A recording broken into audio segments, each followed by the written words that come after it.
The conference hall buzzed with congratulations and champagne wishes as I stood near the dessert table, watching my family mingle with the crowd. My graduation party had transformed the downtown Boston venue into something that felt both celebratory and surreal. 25 years of my life had led to this moment, a master's degree in environmental engineering and a future that seemed impossibly bright. I adjusted the hem of my emerald dress and smiled at another well-wisher, someone from my father's pharmaceutical company who congratulated me with the rehearsed enthusiasm of corporate obligation. The hall itself was beautiful, all vated ceilings and crystal chandeliers, but I kept thinking about how much simpler I had wanted this evening to be.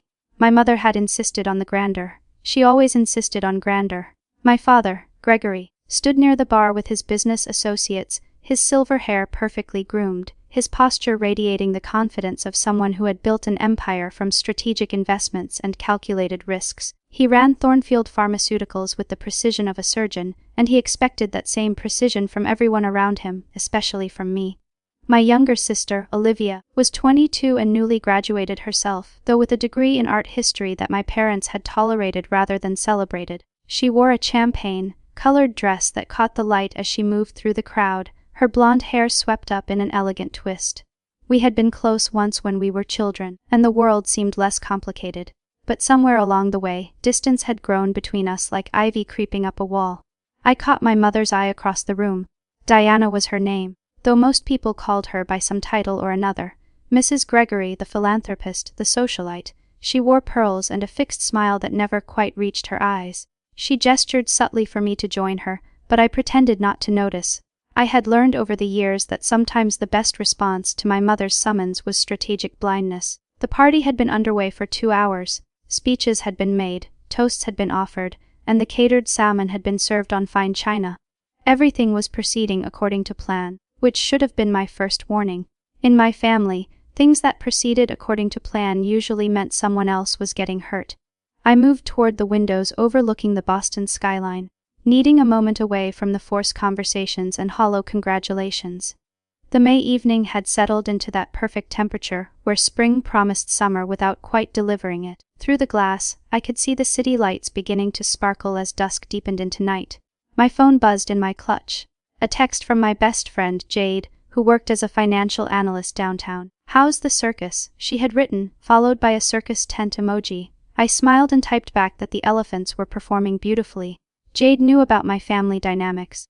She had been my roommate during undergraduate years and had witnessed enough holiday disasters to understand that the polished exterior of the family concealed something far more complicated. She had once told me that my family reminded her of a museum exhibit. Beautiful to look at, but you dared not touch anything. I spotted my father breaking away from his business associates and moving toward my mother near the edge of the dance floor. Something about his posture made me pay attention. He leaned close to her, his hand on her elbow, and I saw her nod slightly. They both glanced toward Olivia, who was chatting with our cousin Benjamin near the entrance. I could not hear what they were saying, but I knew that look. It was the look of conspiracy, of plans being set in motion. My father had worn it when he had restructured his company 3 years ago, laying off 200 employees the week before Christmas. My mother had worn it when she had convinced me to break up with my college boyfriend, claiming he was not ambitious enough for someone of my standing. The music shifted to something slower, and couples moved onto the dance floor. I watched my parents separate, my mother heading toward the powder room, and my father returning to his associates. Everything appeared normal, but something felt wrong. It was like watching storm clouds gather on a clear day. You could not quite explain the feeling, but you knew something was coming. I decided to find Olivia. We had barely spoken all evening, which was not unusual, but I suddenly wanted to check on her. As I made my way through the crowd, nodding at guests and accepting more congratulations, I kept replaying the image of my parents' whispered conversation. Before I could reach her, my father's voice boomed through the room as he clinked a knife against his champagne glass. The crowd quieted, turning their attention to him as he stepped into the center of the dance floor. "I want to thank everyone for coming tonight to celebrate my brilliant daughter, Ava," he began, his voice carrying the practiced warmth of someone accustomed to public speaking. Her achievements in environmental engineering represent not just academic excellence, but the kind of innovative thinking that will shape our future. The applause rippled through the room and I felt my cheeks flush. My father continued speaking. outlining my accomplishments with the kind of detail that made me wonder if he had actually paid attention, or if someone from his staff had prepared his remarks. He mentioned my thesis on sustainable pharmaceutical manufacturing, my internship at a green technology firm, my plans to join a consulting company that specialized in corporate environmental compliance. Everything he said was technically accurate, but it felt hollow. He spoke about my achievements the way he might describe a successful stock portfolio, proud of the returns, but disconnected from the actual substance. I had spent 5 years of my life studying, researching, and learning, and he reduced it to talking points for a dinner party speech. When he finished, more applause erupted. I smiled and raised my glass in acknowledgement, playing my part in the performance. This was what we did in my family. We performed. We pretended that success was measured only in degrees and promotions, in money and status. We never talked about the cost. As the party continued, I found myself drifting back toward the windows. The sky had turned deep purple now, and the city lights created a constellation of artificial stars. I thought about my thesis, about the research I had poured my heart into regarding pharmaceutical waste management and water contamination. My father's company had been one of my case studies, though I had been careful not to highlight their violations too prominently. Even in academic work, family loyalty had its demands. Jade texted again. Escape plan ready if needed. I'm at Murphy's bar down the street, emergency exit protocol activated. I smiled. Jade always had my back. We had developed the emergency exit protocol during my sophomore year when family gatherings became unbearable. She would position herself at a nearby location, ready to provide an excuse for my sudden departure if needed. We had used it twice. Once during a particularly brutal Thanksgiving dinner, and once during my grandmother's funeral reception when relatives kept asking about my dating life. I was considering activating the protocol when I noticed my mother approaching my father again. They stood near the entrance to the hall, partially obscured by a decorative pillar. My father leaned down, his mouth close to my mother's ear. I watched her face, trying to read her expression, but she maintained that same fixed smile she had worn all evening. Then I saw something that made my breath catch. My father glanced around the room, checking to see if anyone was watching before he spoke. I instinctively stepped behind a large floral arrangement, peering through the white roses and green foliage to observe them undetected.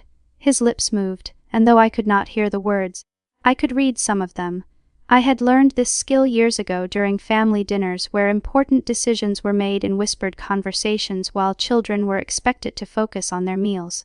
Tell your daughter, he said, and then something about transfer and stocks and account. My mother nodded, her expression shifting to something calculating. She said something back to him, and he responded with what looked like, "Well, everyone's here," and then pointed subtly toward Olivia, who was now standing alone near the coat check. Scrolling through her phone, my stomach tightened. This was not just casual conversation. This was instruction, strategy, execution. Something was happening, something they did not want observed or interrupted. The timing was deliberate. During my graduation party, when everyone was distracted and celebratory, I watched as my mother excused herself from my father and made her way across the room toward Olivia. She moved with purpose, her heels clicking against the hardwood floor in a rhythm that sounded like a countdown. When she reached Olivia, she leaned close and spoke quietly. Olivia's expression changed from boredom to surprise to something else, something like reluctant understanding. They spoke for perhaps 30 seconds. My mother handed Olivia something small. It looked like a piece of paper or perhaps a card. Olivia glanced down at it, then back at my mother, then toward my father, who was now deeply engaged in conversation with his associates, his back turned to the rest of the room. Then Olivia moved. She did not say goodbye to anyone. She did not stop to collect a coat, even though the evening air had grown cool. She simply walked toward the exit, her movements quick and deliberate, and disappeared through the doors into the lobby beyond. Something cold settled in my chest. Whatever was happening involved me somehow. My father had said, "Your daughter?" to my mother, but he had been looking at Olivia. Which daughter? And what about stocks and transfers and accounts? I thought about my trust fund, the one my grandmother had established when I was born. It was substantial, not enough to retire on, but enough to provide security and options. My grandmother had been a shrewd investor, and she had ensured that her grandchildren would be taken care of after her death. The fund had been set up to transfer to my full control on my 25th birthday, which had been 3 weeks ago, but I had not accessed it yet. My financial advisor had sent me papers to sign, documents to review, instructions for taking full control of the account. I had been so busy with final exams and thesis defense and graduation preparations that I had set them aside, planning to deal with them after the party.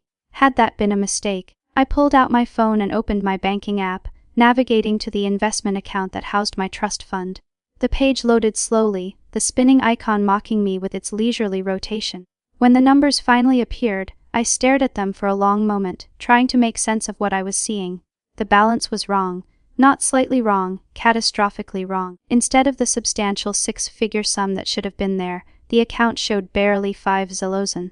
My hands began to shake. I refreshed the page, certain there had been an error. The same number appeared. I checked the transaction history, scrolling through recent activity. There it was, a massive transfer dated 3 weeks ago, the day after my birthday. The entire trust fund had been moved to another account, one I did not recognize. The room suddenly felt too warm, too crowded, too loud. I needed air. I needed answers. I needed to understand what had just happened and why my sister had quietly left my graduation party at our parents' instruction. While my trust fund sat empty, I made my way toward the lobby, dodging well-wishers and trying to maintain the composure expected of me. My mind raced through possibilities, each one worse than the last. Perhaps there had been some kind of legitimate transfer, a consolidation of accounts or a tax strategy I did not understand. Perhaps my financial advisor had made an error. Perhaps the banking app was glitching. But my father's whispered instructions kept replaying in my mind while everyone's here. This was not an error. This was intentional. The lobby was quieter than the main hall, the thick carpet and heavy doors muffling the party noise. I spotted the coat check attendant and asked if she had seen a young woman in a champagne-colored dress leaving. She nodded and pointed toward the elevators. "Just a moment ago, miss." She seemed in a hurry. I rushed to the elevators, but the indicator light showed one had already descended to the ground floor. I jabbed the call button repeatedly, knowing it would not make the elevator arrive faster, but unable to stop myself. When the doors finally opened, I stepped inside and pressed the button for the lobby. My reflection in the polished brass showing a woman I barely recognized, eyes wide, color high, the careful composure cracking. The elevator descended slowly, and I used the time to text Jade. "Something's wrong, my trust fund is gone. Olivia just left suddenly. Need you." Her response came immediately. "On my way to the building. Meet you in main lobby." The elevator doors opened and I hurried across the building's main lobby toward the street exit. Through the glass doors, I could see Olivia climbing into a taxi, the door closing behind her before I could reach it. The vehicle pulled away from the curb and disappeared into Boston traffic. I stood on the sidewalk, breathing hard, trying to decide what to do next. I could not return to the party. Not yet, not until I understood what was happening.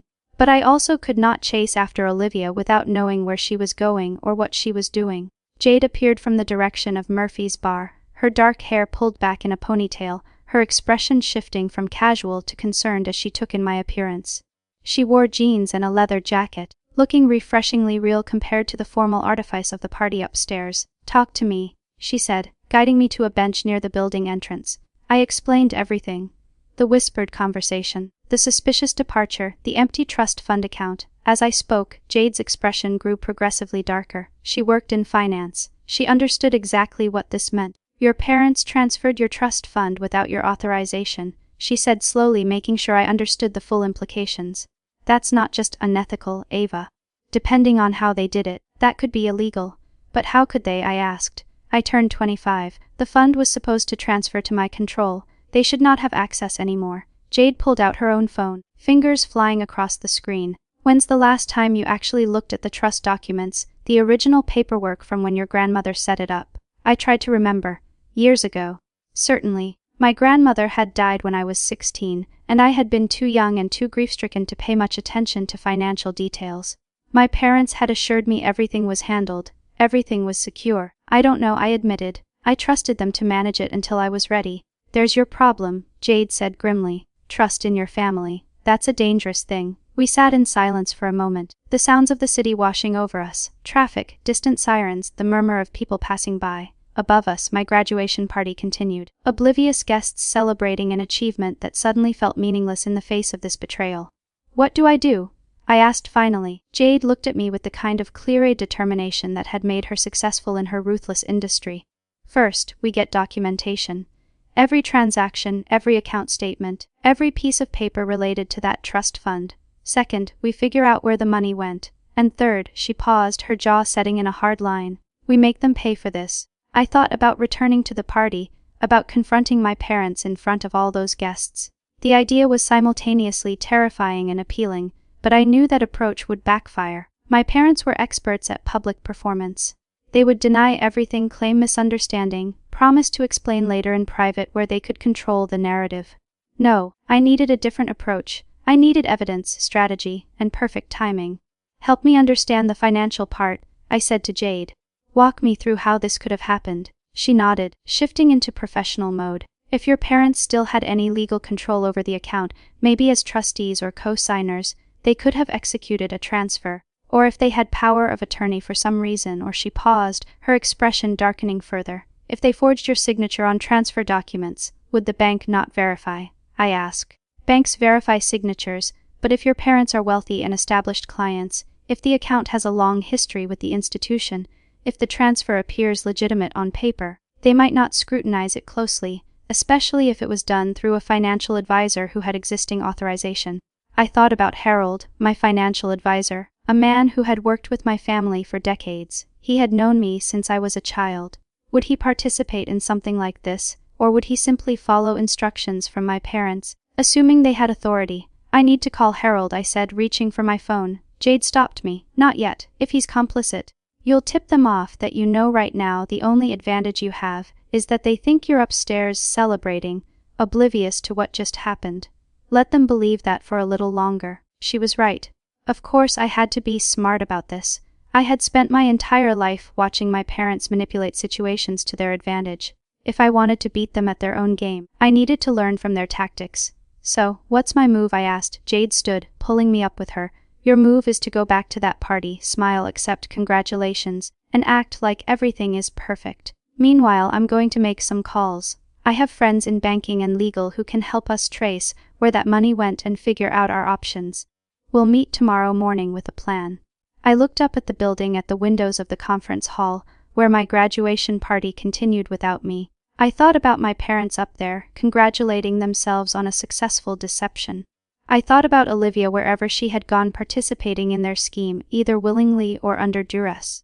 And I thought about my grandmother who had tried to protect me with that trust fund, who had wanted to ensure I would have independence and choices. She had not counted on her own son betraying that intention. Okay, I said finally. I'll play along for now. Jade squeezed my shoulder. You're stronger than they know. You're going to get through this.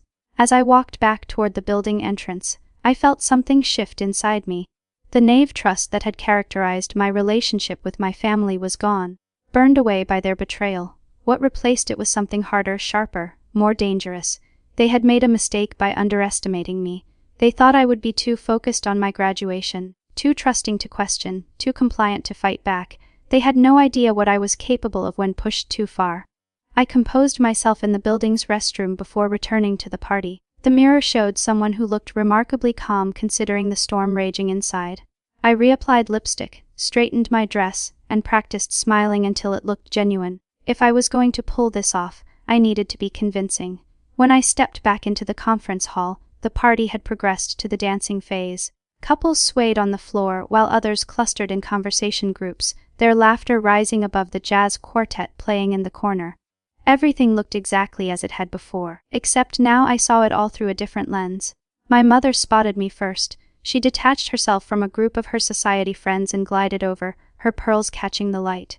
There you are, darling. Where did you disappear to? Several people have been asking for you. I met her eyes, searching for any sign of guilt or nervousness. She looked back at me with nothing but polite maternal concern. She was good, I had to give her that. Years of practice had made her an expert at deception. Just needed some air, I said, keeping my voice light. It was getting warm in here. Well, you must speak with the Harrisons before they leave. Theodore has been asking about your plans for environmental consulting. He has some contacts who might be useful. I nodded and allowed her to guide me toward an older couple near the bar. As we walked, I caught sight of my father across the room. He was laughing at something someone had said, his entire demeanor relaxed and celebratory. He did not look like a man who had just orchestrated the theft of his daughter's inheritance. The next hour passed in a blur of forced conversations and false enthusiasm. I spoke with my father's business associates, my mother's charity circle friends, distant relatives who only appeared at major family events. Everyone congratulated me. Everyone told me how proud I must make my parents.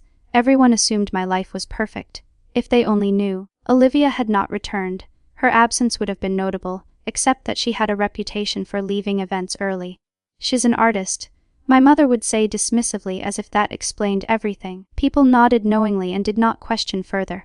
Around 11 p.m. the party began winding down. Guests collected coats and said their goodbyes, promising to stay in touch and offering vague invitations for future gatherings. My father gave another short speech, thanking everyone for coming and praising me one more time for the cameras. A photographer had been hired to document the evening, capturing images that would probably appear in the society pages of local publications.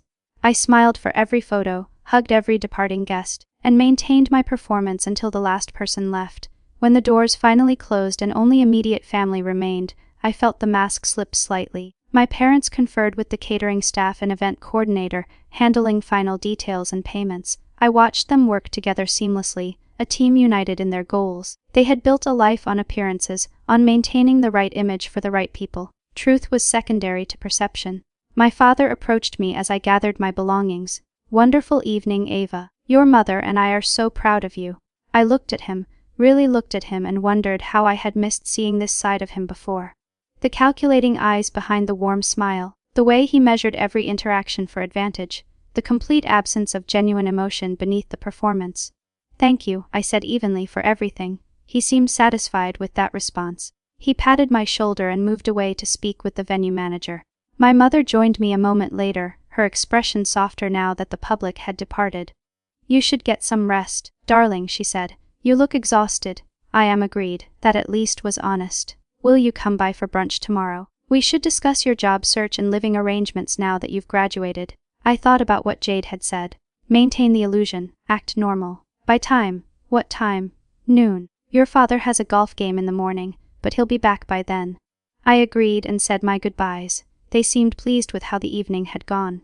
Why wouldn't they be? They had successfully robbed me while I stood in a room full of witnesses, none of whom suspected a thing. The taxi ride back to my apartment took 20 minutes through late-night Boston traffic. I lived in a small place in Brooklyn, an area I could afford on my previous graduate stipend and part-time work. Come July, I was supposed to start my new job with the consulting firm, and I had been planning to upgrade to a better neighborhood with my trust fund providing a security cushion. Those plans now seemed like naive fantasies. Jade texted as I was unlocking my apartment door. "Found something. Call me when you're home." I dropped my purse and kicked off my heels before calling her back. She answered on the first ring. "Tell me you're sitting down," she said. I sank onto my couch. "I'm sitting." I called a friend who works in wealth management. "She's not supposed to do this, but she ran a preliminary search on accounts associated with your family. Ava, the money from your trust fund was transferred to an account in Olivia's name." The words hit me like a physical blow. "What?"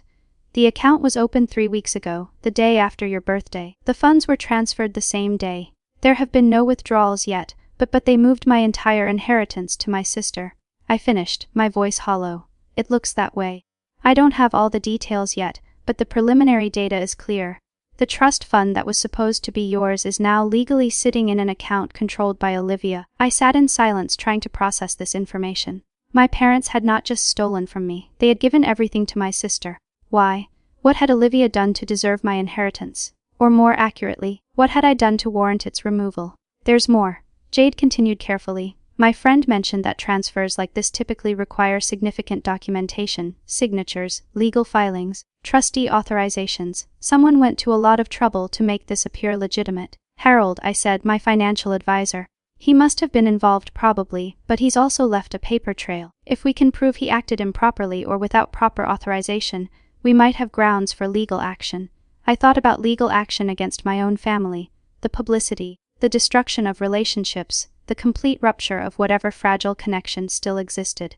Part of me wanted to walk away, to start fresh somewhere else and never look back, but a larger part of me, the part that was growing stronger with each revelation, refused to accept defeat. They had stolen from me, they had lied to me, they had betrayed every principle of family trust and parental duty, and they had done it all while celebrating my academic achievements and pretending to be proud. "I want them to pay," I said quietly. Jade's voice was firm. "Then we make a plan. But Ava, you need to understand what you're getting into. If you go after them, it won't be pretty. Your parents have money, connections, and lawyers. They will fight dirty. I'm aware. And there's another possibility you need to consider, she added hesitantly. What if Olivia doesn't know what happened? What if your parents manipulated her too? I had not considered that angle. Olivia and I had grown distant over the years, but she was still my sister. Had she willingly participated in stealing my inheritance, or had our parents used her as a pawn in some larger scheme? I need to talk to her, I decided. Do you think she'll tell you the truth?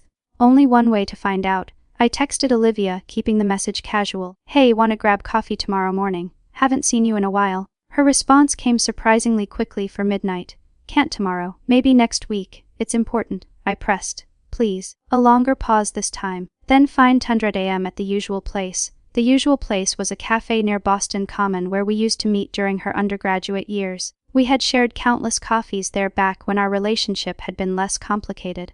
The location felt deliberately chosen. Neutral ground where memories of better times might soften whatever conversation was about to happen.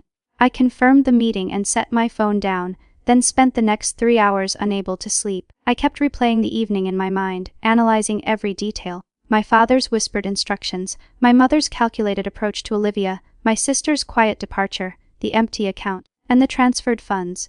Every piece pointed to careful planning and deliberate execution. This had not been a spontaneous decision. They had been working toward this for weeks, maybe months. The timing around my graduation was meant to distract me, to keep me focused on celebration rather than finances. Around 300 m, I finally drifted into restless sleep, my dreams filled with images of locked doors and empty vaults and family dinners where everyone smiled while hiding knives behind their backs.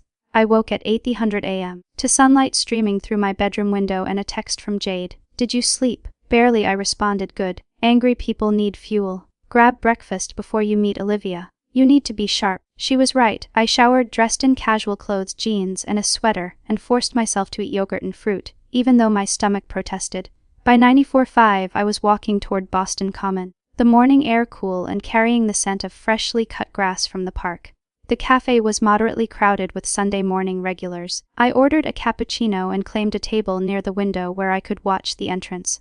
Olivia arrived exactly at 10:00, her blonde hair loose around her shoulders, wearing yoga pants and an oversized cardigan that made her look younger than her 22 years. She slid into the seat across from me, her expression guarded. So, what's this about? I studied her face, looking for signs of guilt or discomfort. She met my gaze steadily, but her fingers played with the edge of her cardigan in a nervous gesture I remembered from childhood. Where did you go last night? I asked directly. What? At my graduation party. I saw you leave suddenly. Where did you go? Her expression shifted. Surprise, then something defensive. I had another commitment. I told Mom I might need to leave early. What commitment? Why does it matter?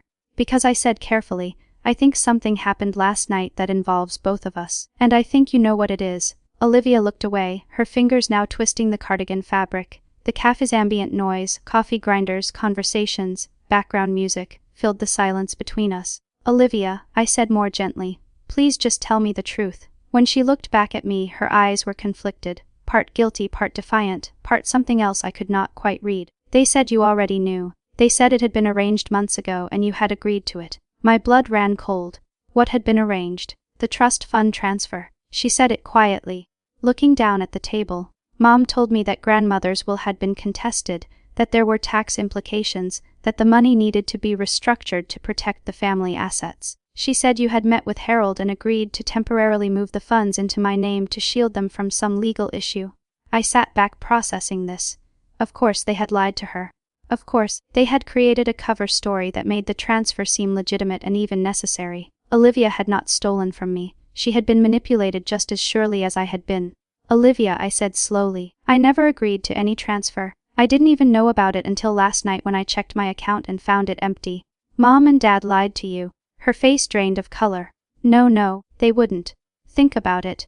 I pressed. Why would grandmother's will suddenly be contested years after her death? Why would tax issues require transferring my entire inheritance to your name? Why would any of this happen during my graduation party when I was distracted? I watched her process the information, watched the realization dawn in her eyes. She had been used. We both had been. I signed papers, she whispered. Harold had me sign documents. He said it was just to authorize the transfer, that it was all temporary, that you knew about it. When was this? 3 weeks ago, right after your birthday. Mom called and said it was urgent, that I needed to meet with Harold immediately. I didn't question it because she stopped, her voice breaking, because I trusted them. We sat in silence for a moment, two sisters who had been played against each other by their own parents. I felt anger rising in my chest, but it was no longer directed at Olivia. She was a victim, too, manipulated by people who should have protected her. "Do you still have copies of those documents?" I asked. She nodded slowly. "Harold gave me a full set. He said I should keep them somewhere safe. I need to see them. Can you get them?" "Why? What are you going to do?" I leaned forward, my voice low and intense. "I'm going to make them regret they ever tried this, but I need your help. Will you help me?" Olivia stared at me for a long moment, conflict playing across her features. She had always been the favored child, the one who was easier, more agreeable, less challenging to my parents' authority. I had been the stubborn one, the one who questioned and pushed back. But now we were both victims of the same scheme. "If I help you," she said finally, "what happens to the money?" It was a fair question. From her perspective, she now legally controlled an account with substantial funds. Even if she had obtained it through deception, she could choose to keep it, claim ignorance, and walk away rich. "The money was meant for me," I said. "Grandmother set up that trust fund for my future," but I paused, considering my next words carefully. "I don't want to hurt you, Olivia. You were manipulated. If we can prove what they did, I'll make sure you're protected from any legal consequences." "That's not what I meant," she said quietly. "I mean, do you want to keep all of it or would you consider splitting it?" I was taken aback by the question. "Why would I split it? It's mine." "Because," she said, her voice gaining strength, "I've watched our parents treat you differently my whole life. They've pushed you harder, expected more, criticized everything you did, and I've watched them coddle me, dismiss my interests, treat me like I'm not capable of real achievement. I hated Ava. I hate being the lesser daughter." Her honesty surprised me. I had always assumed Olivia enjoyed her favored status, that she reveled in the easier treatment. I had never considered that being protected might feel like being diminished. "So, you want the money because it makes you equal?" I asked. "No," she said firmly. "I want to help you expose what they did because it's wrong. But after that, I want you to consider that maybe grandmother would have wanted both of us to be secure. Maybe she would have set up funds for both of us, if she had lived long enough."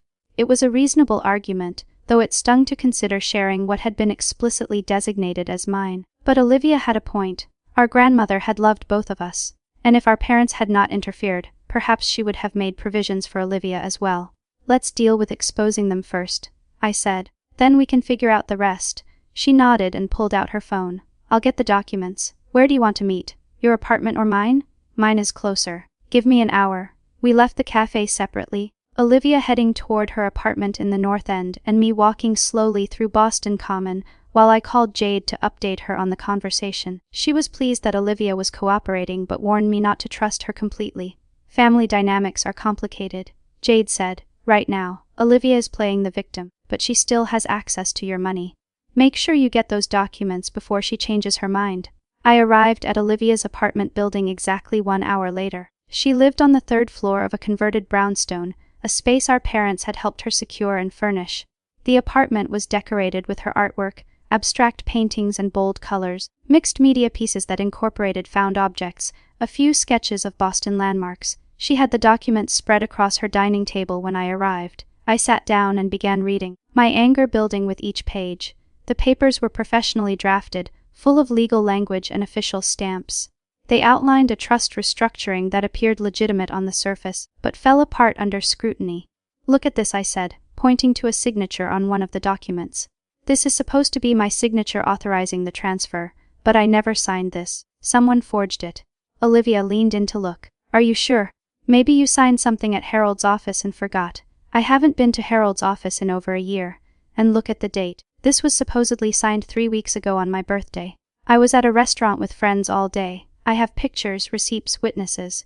There's no way I signed this." I pulled out my phone and started photographing each page of the documents. Jade would need to see these, and probably a lawyer eventually.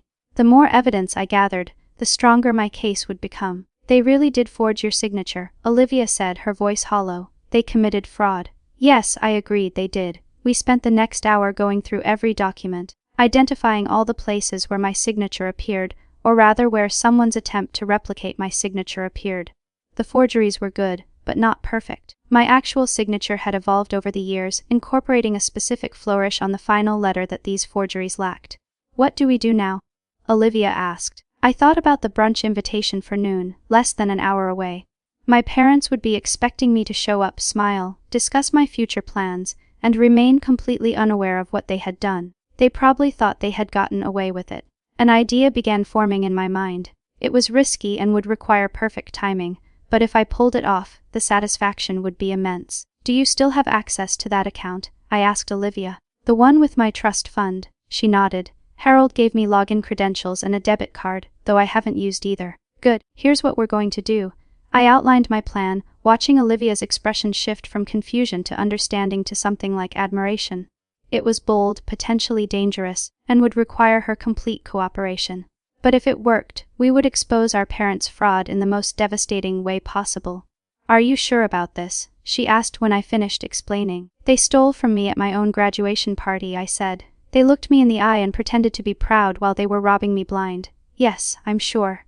Olivia took a deep breath and nodded. "Okay, I'm in. What do you need me to do first?" I checked the time, 11:30. The brunch was in 30 minutes, which meant my parents would be home preparing or already waiting for me to arrive. This had to be timed perfectly. "First," I said, "we need to make a call to Harold." I dialed his number, putting the phone on speaker so Olivia could hear. He answered on the third ring, his voice carrying the professional warmth of someone who made his living managing other people's money. "Ava," he said. "What a lovely party last night. You must be so proud." "I am," I said, keeping my voice sweet. "Actually, I'm calling about my trust fund. I've been meaning to review the account details now that I have full control. Could you send me the latest statements?" A pause. Very brief, but noticeable. "Of course, though, you should know there were some adjustments made recently for tax purposes. Nothing to worry about, just standard estate planning." "Adjustments?" I asked innocently. "Your parents can explain the details better than I can. Have you spoken with them about it?" "Not yet. I'm actually on my way to their place now for brunch." "Should I ask them about these adjustments?" Another pause. Longer this time. He was deciding how to play this. "How much to reveal? That would be best." "I'll send over the statements after you've had a chance to discuss things with your father." "Perfect," I said brightly. "Thanks, Harold." I ended the call and looked at Olivia. "He's going to warn them. He's probably calling them right now." "Good," she said, understanding the strategy. "Let them think you're coming in blind. They'll be more confident, more likely to make mistakes." I texted my mother at 11:45 to say I was running 15 minutes late. She responded with a sunny emoji and told me not to rush. Everything was perfectly normal from their perspective. I was the obedient daughter coming to discuss my future, completely unaware that I no longer had the financial security they had promised me my entire life. Olivia and I took separate cars to our parents' house in Beacon Hill. The neighborhood dripped with old money and carefully maintained facades, literally and figuratively. My parents' townhouse was a masterpiece of historic architecture and modern luxury, every detail calculated to project success and good taste. I parked down the street and waited for Olivia to arrive. We had agreed that she would enter first, claiming she wanted to make up for leaving the party early.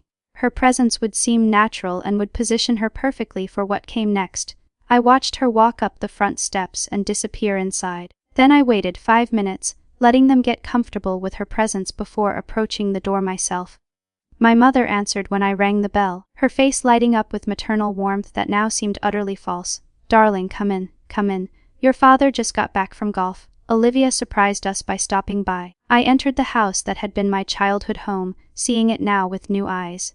The expensive furniture, the art collection, the Persian rugs, everything had been acquired with money and status as the primary motivations. There was no warmth here, no real comfort, just the appearance of a perfect family home. My father was in the living room, still wearing his golf clothes, a whiskey in his hand despite it being barely noon. Olivia sat on the couch, her expression carefully neutral. She gave me a barely perceptible nod. Everything was in place. "Ava," my father said, gesturing to a chair, "join us. Your mother has prepared quite a spread for brunch." We moved to the dining room where the table was indeed elaborately set with a meal that looked like it had been catered rather than homemade. Smoked salmon, fresh bagels, fruit salads, pastries, everything arranged with the same attention to appearance that characterized every aspect of my parents' lives. We made small talk while filling our plates.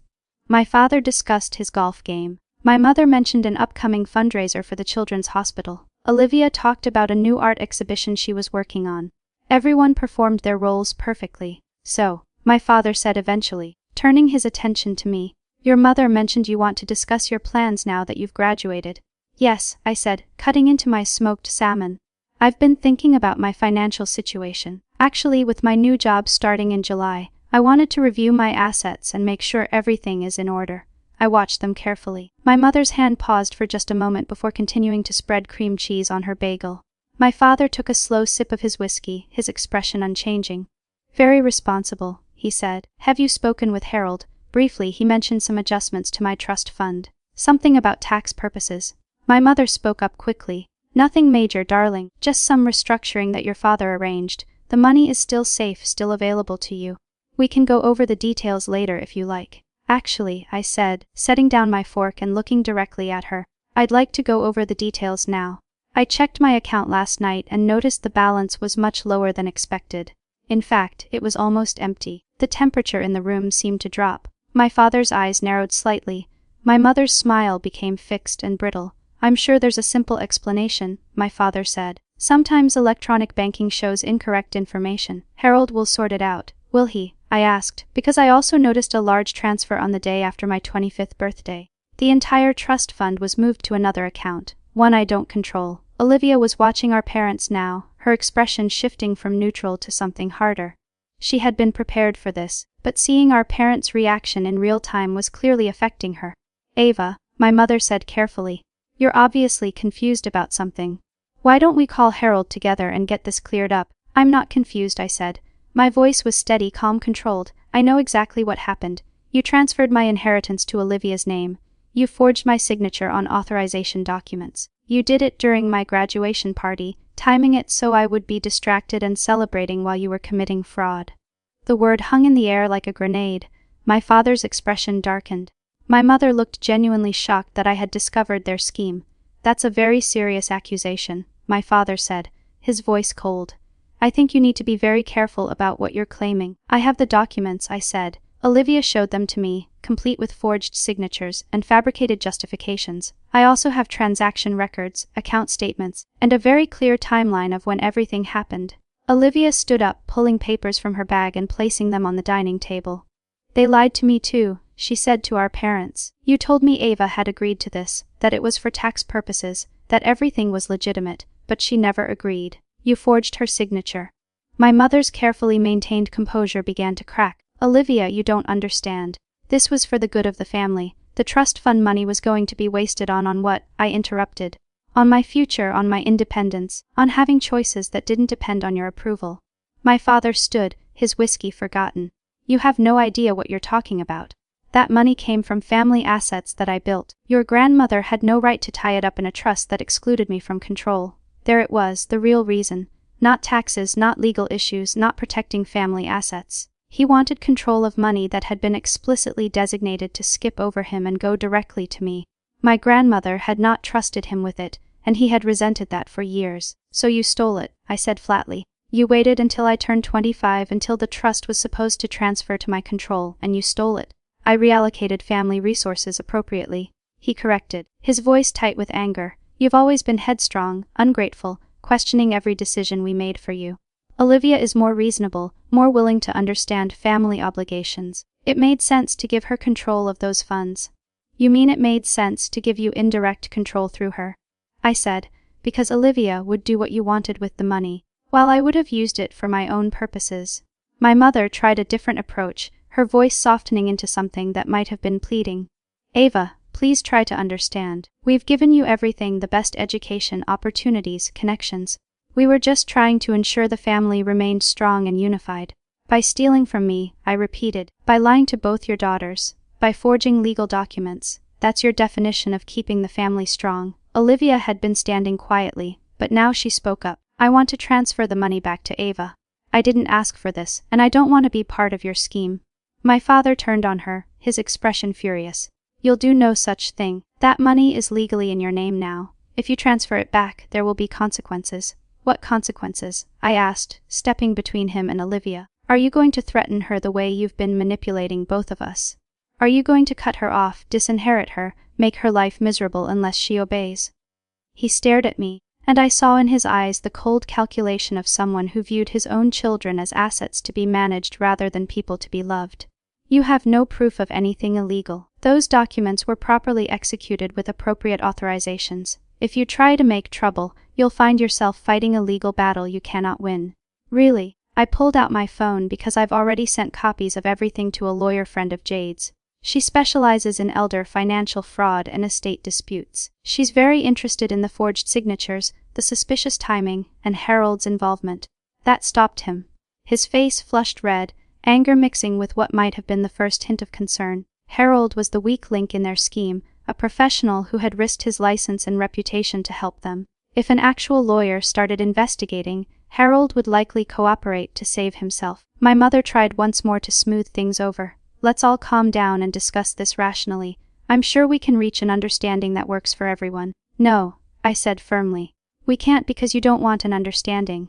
You want compliance. You want me to accept being robbed and pretend everything is fine. You want Olivia to participate in your fraud and be grateful for the privilege.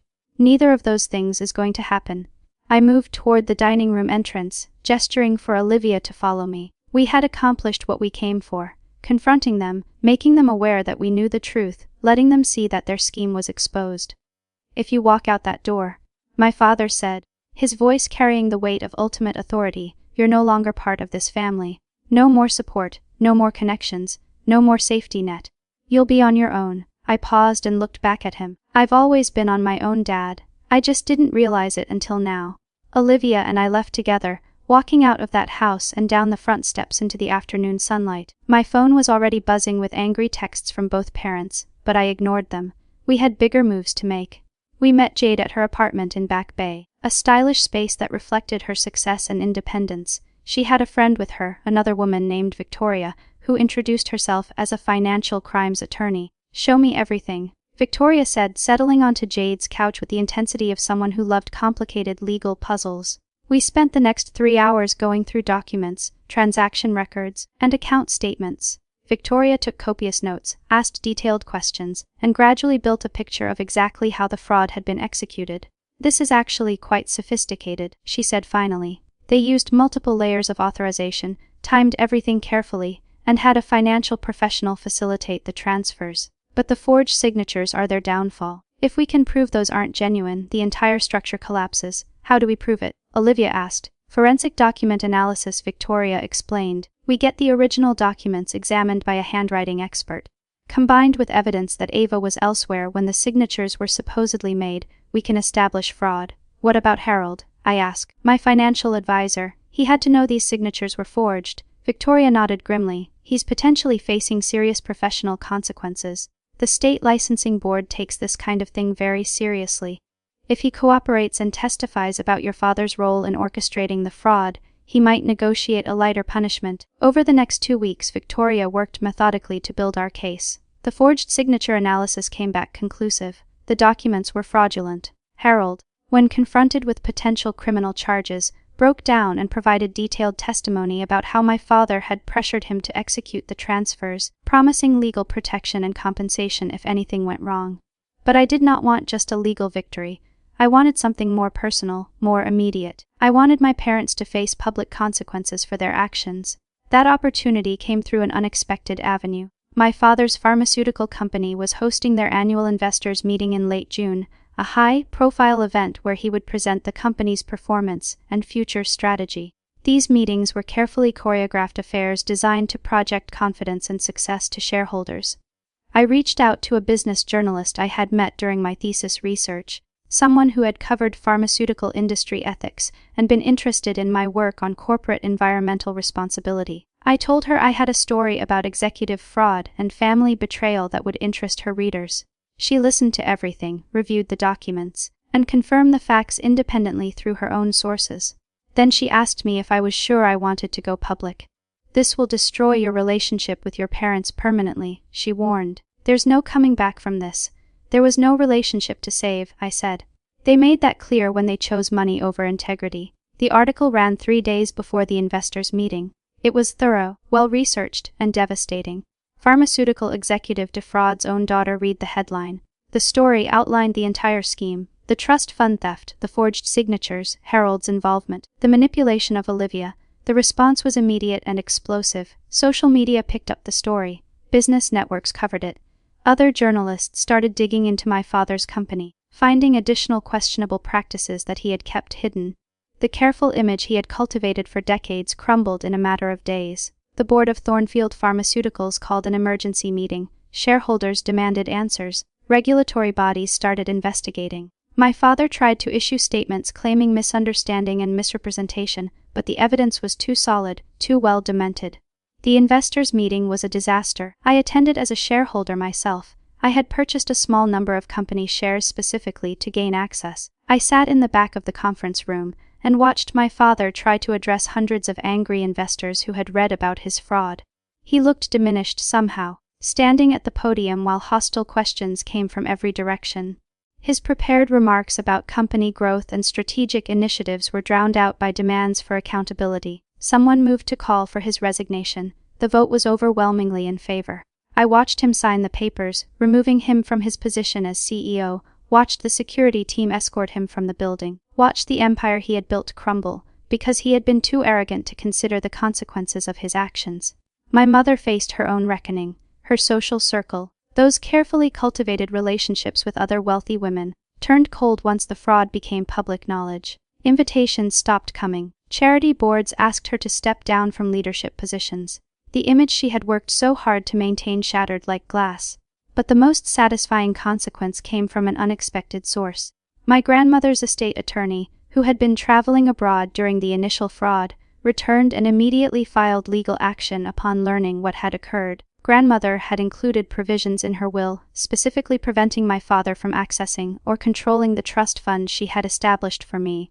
His actions had violated not just legal statutes, but her explicit final wishes. The legal battle was brief but brutal. Victoria represented me with fierce competence while my parents hired expensive lawyers who ultimately could not overcome the evidence of fraud. The court ordered the complete return of my trust fund plus penalties and interest.